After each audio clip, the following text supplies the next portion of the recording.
Hello, everybody. This is Gary Mrozinski, and welcome to Chapter 9 of The Microeconomy Today by Schiller and Gebhardt. In Chapter 8, we looked at the individual firm in pure competition. So this is the behavior of an individual firm, how the individual firm makes production decisions if the market is pure competition. With pure competition, there are many, many sellers, hundreds of sellers, maybe even thousands of sellers competing against each other. So no one seller has any kind of significant market share. So no one seller has any market power. The price is dictated to the seller by the market. The market determines a market price, and everyone must sell at that market price. This is a standardized product. If you don't sell at that market price, if you sell for a penny more, theoretically, nobody will buy from you. They will buy from all of the other competitors that they have available to them to buy from, right? And you would never sell for a penny less than what the market price is, because why should you? You can sell all that you can decide to produce at the market price. You would be experiencing less profit if you sold for less than the market price. So you're going to sell at the market price. So we spent quite a bit of time considering what the individual firm is experiencing and how they determine their profit maximizing level of output, because that's always the goal. In this chapter, now we're going to look at the market, and we're going to go from the short run to the long run. In chapter 8, it was all short run. What are the short run decisions that an individual firm makes? Now we're going to be working towards an understanding of what long run equilibrium is in that kind of a market.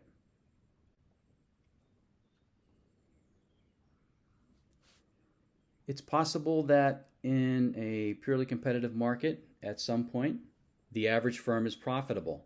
If that's the case, that's going to attract new market entrants, new firms that want to enter the market because it's profitable. They observe that firms that are producing this product are experiencing a profit, maybe more than the firm is producing whatever it is they're producing, some other market.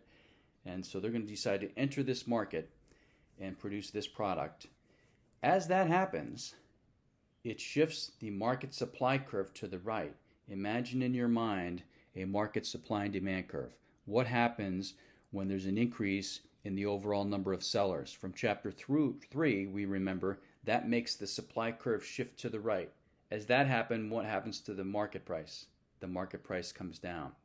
That starts to discourage market entrants because that makes the price come down.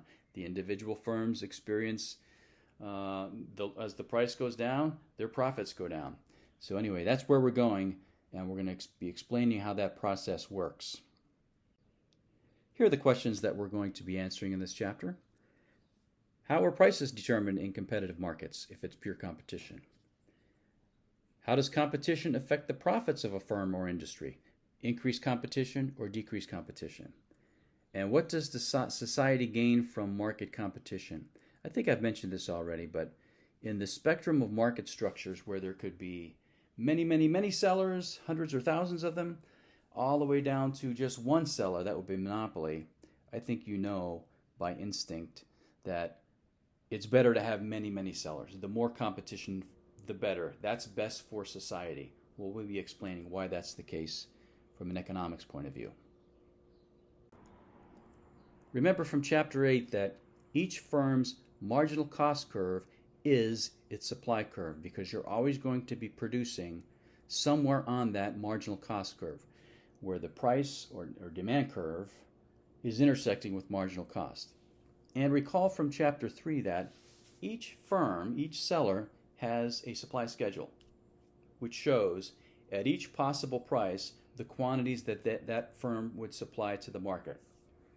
And then further recall from chapter 3 that the market supply schedule is just the sum of the quantities supplied by each of the sellers at a given price. And then, of course, when you graph the supply schedule, you get the supply curve. So that means that the market supply curve is just the sum of the individual marginal cost curves of each of the firms in the market. So then what could shift the market supply curve? Whatever might shift the marginal cost curves of the individual sellers. And again, this is from chapter 3. These are the supply determinants, the supply curve shifters. If resources get more expensive or less expensive, that shifts your marginal cost curve. If technology improves, it shifts marginal cost to the right.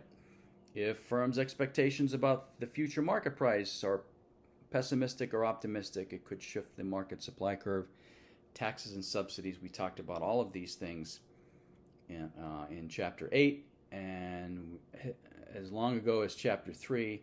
And remember, another thing that could shift the market or the marginal cost curve is if the number of firms in the industry were to increase. So in the long run, this is the investment decision, right? If the average firm is experiencing profits, that's going to attract other firms to enter the market and start producing that product. That is entry, new market entrance, as long as the average firm is profitable.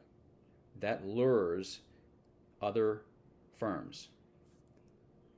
If the average firm is experiencing a loss at whatever the market price is, that's going to incentivize firms to leave the industry, to exit the industry. That makes the market price go up. As this is happening, picture in your mind again the market supply and demand curve.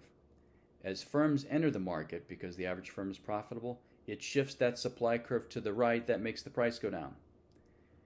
If the average firm is experiencing a loss, that's going to motivate firms to leave the industry, and that shifts the supply curve back to the left and makes the price go up. So this is what makes the market price change, one of the things that could make the market price change. So the question is, what is long-run equilibrium given that this kind of thing happens? This is where we're going.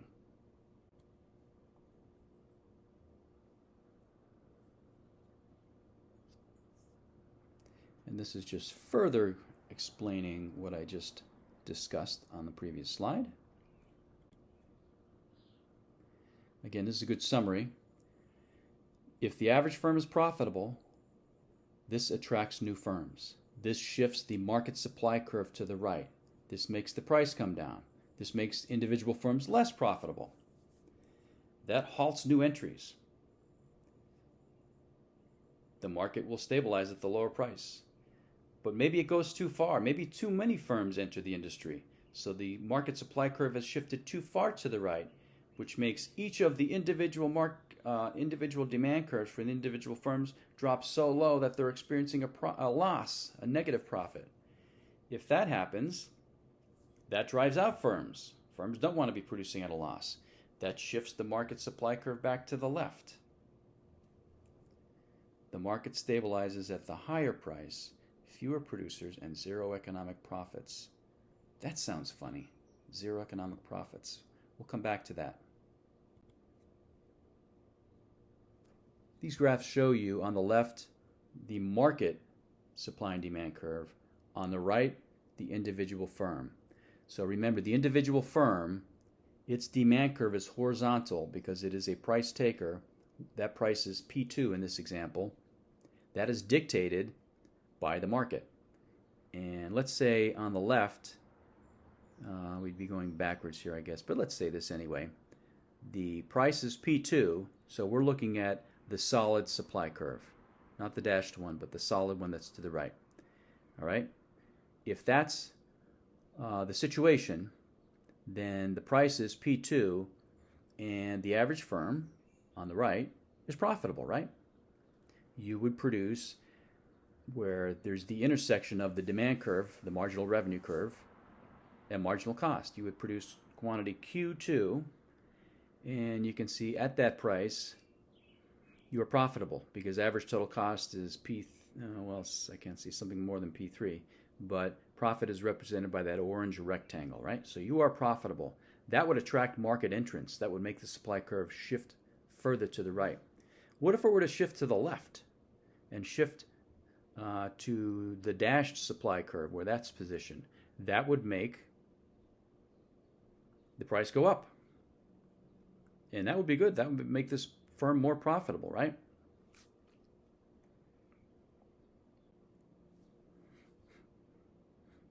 So characteristics of perfect competition. There are many firms.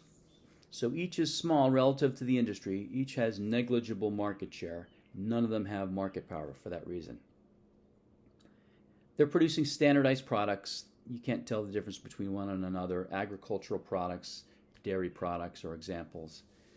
We're assuming they have perfect information. Sellers know about available supply, demand, and prices. They have these graphs in front of them. That's a little bit of a stretch, but that is what we're assuming, right? Profits are maximized where marginal revenue equals marginal cost. Because this is pure competition, marginal revenue and price are the same thing. So you could say where price is equal to marginal cost, that is where profits are maximized, that level of Q. There are low barriers to entry and exit, so it's easy to get in and out of this industry, and economic profit is zero. In the long run, for the average firm, economic profit will be zero. How can that be? Think about that.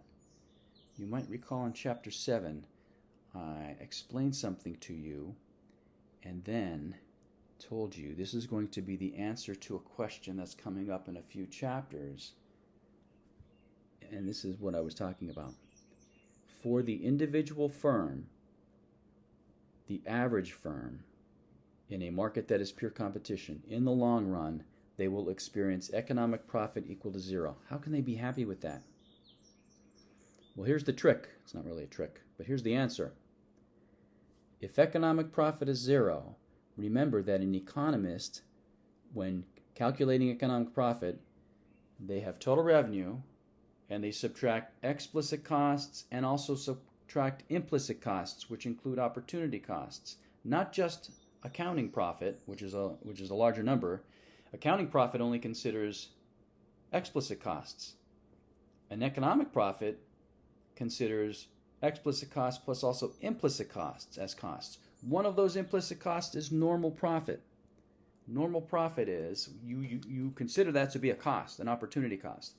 Normal profit is the profit you as an individual entrepreneur could have experienced in the next best alternative venture you could have used your entrepreneurial skill to pursue.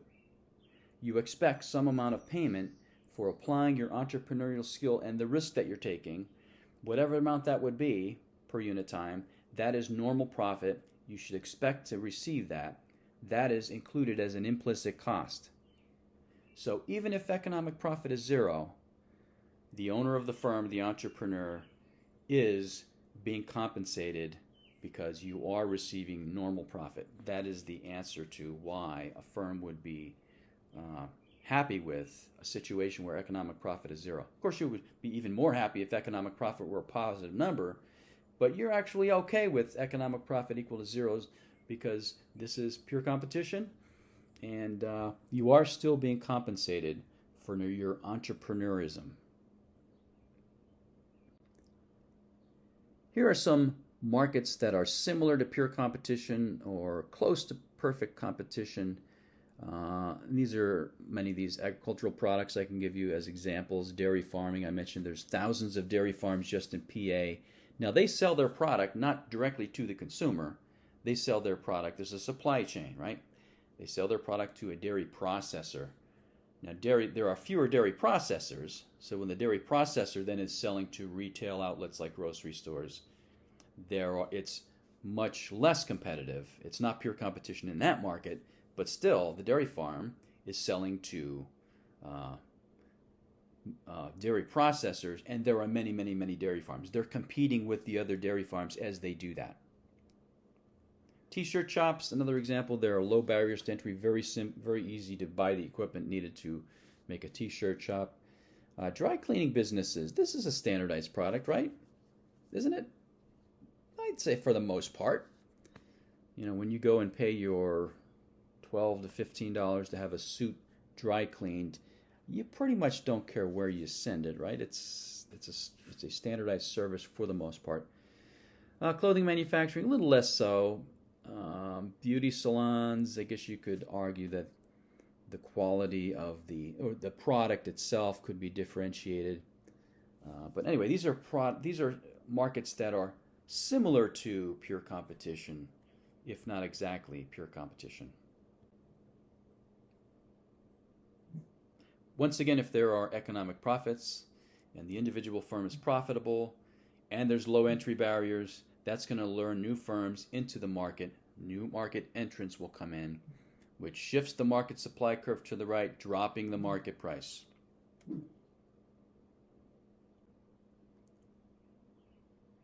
Chapter 9 begins to develop an example that will continue through the following chapters, and that is the example of the computer industry, the personal computer industry. It starts at the very beginning. In 1977, Steve Jobs, whose name you may know, and Steve Wozniak, two Steves. Steve Jobs worked at Atari. That was the first really commercially successful video game producer. And then Steve Wozniak working at Hewlett-Packard, still around today.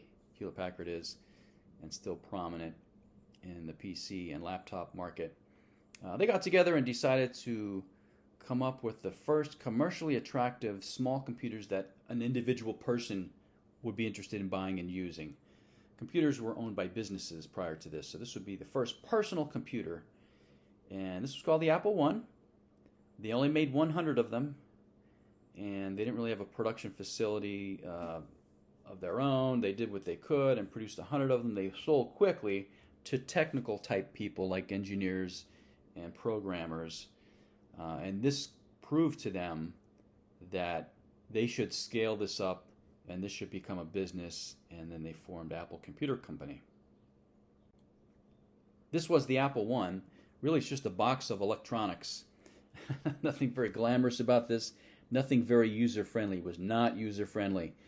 It had a keyboard, it had a display, and these were commercially available components.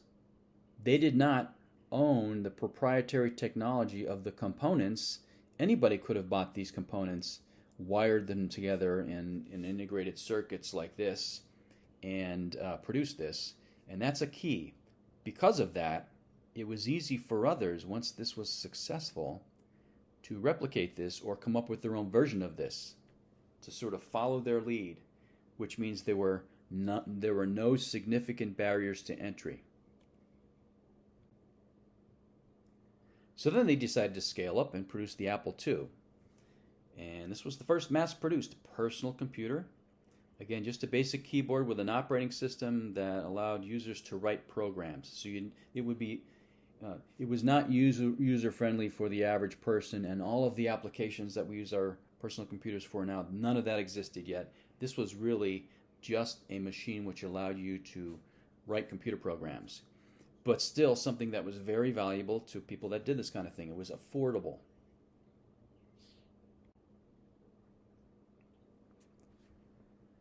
Once again, because they didn't engineer or manufacture the microchips, others did that, other companies did that, there were no significant barriers to entry.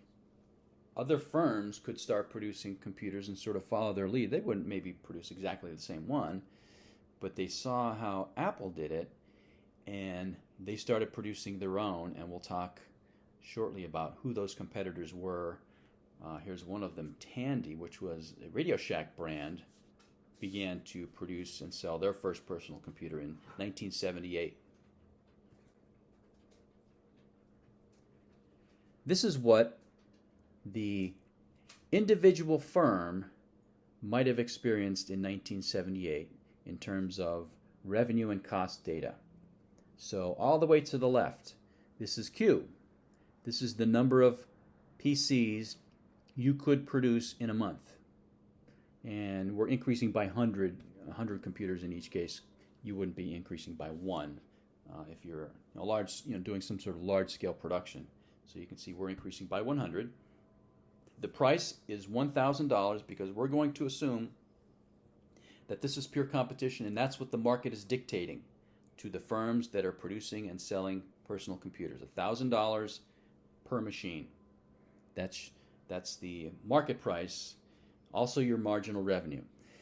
So then total revenue is just, for every given Q that you might choose to produce, $1,000 times Q.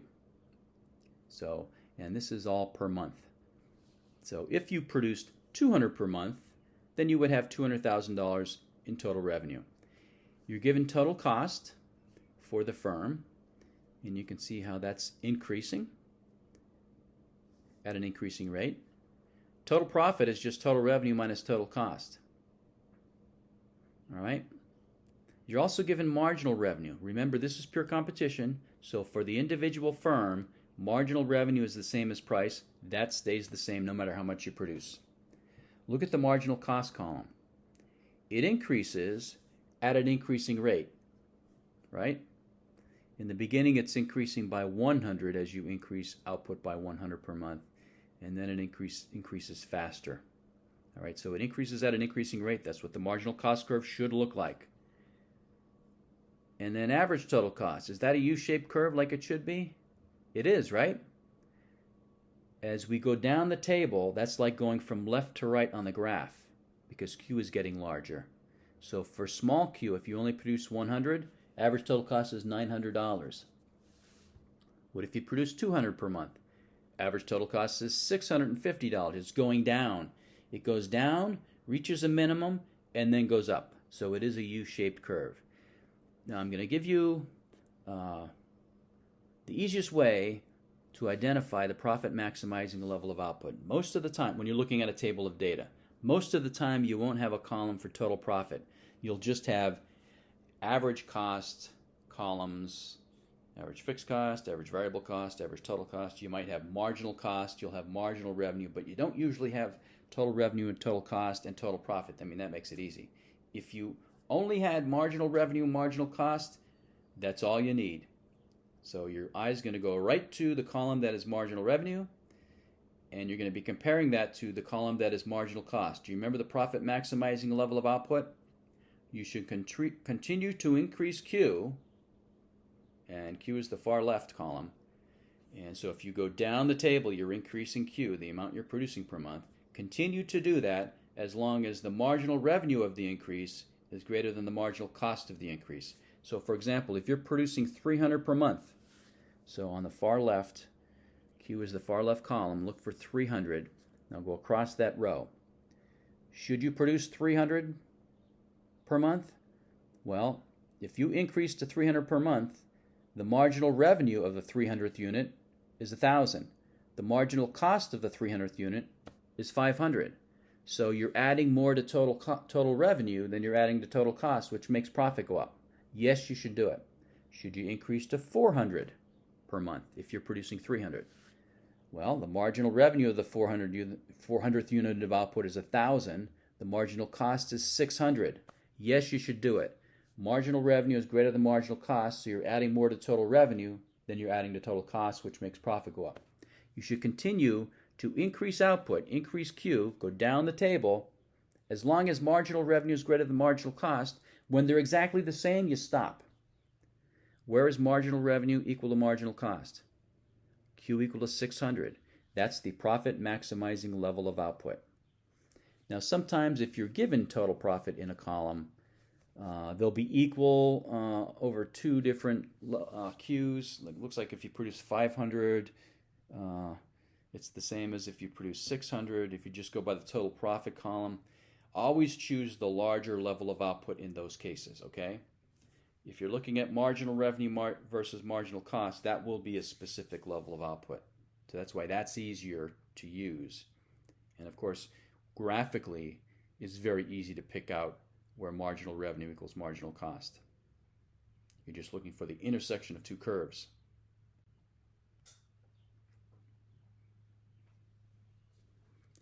On the left, that's the market.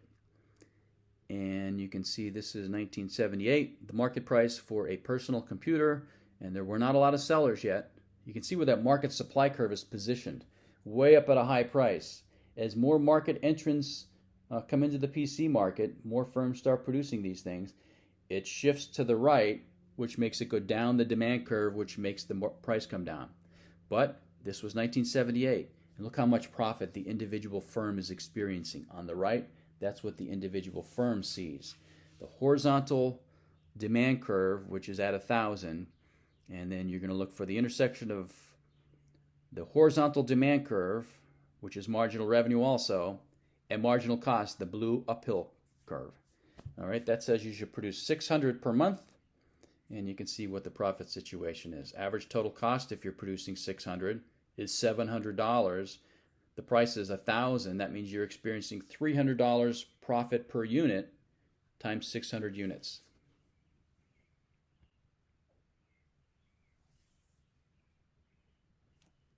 If this is the average firm, that draws in new entrants. They're experiencing so much profit, we should be producing that thing. Maybe any firm that's producing any other similar kind of consumer electronics product would start producing computers. That shifts the market supply curve to the right, makes the market price come down, and makes each individual firm less profitable. So what happens as that happens? Well, if you're an individual firm, you were already in the market, but now your demand curve has shifted down. That's going to make you adjust how much you're producing, right? Because now you're going to produce less to maximize your profit. You're always looking to maximize your profit. But as that demand curve, which is the horizontal demand curve for the individual firm, goes downwards, think about where it's intersecting with marginal cost. That's at a lower Q. That's going to happen.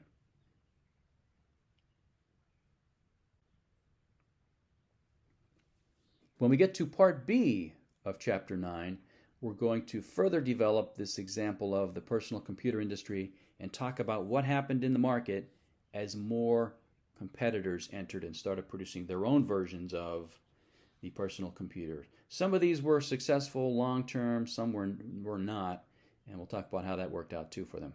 So I'll see you guys in chapter 9, part B.